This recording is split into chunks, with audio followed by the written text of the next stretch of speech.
欢迎收看00后做自媒体的第2天，微桑和赐福的 vlog。家人们，早上好呀！今天我来了我们村的寺庙里，美好的一天从转白塔开始。该说不说，这一刻董哥真的很帅。正式开始吐槽大会，看热闹的年轻人。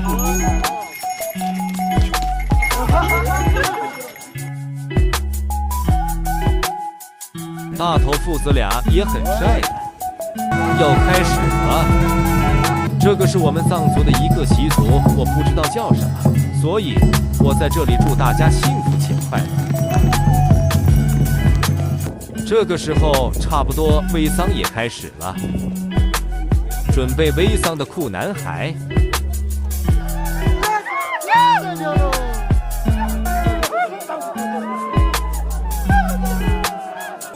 这些骑马的人，这个东西要送山上。完了，他们下来时再展示他们的骏马。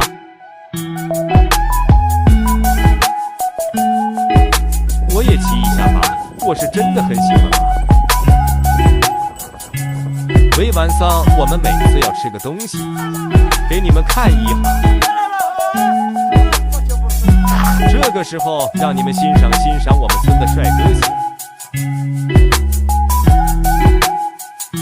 下午3点左右，正式开始赐福。我进去时，佛堂里差不多人满了。那今天就这样结束了。叔叔阿姨、爷爷奶奶、哥哥姐姐们，祝你们幸福。抖音。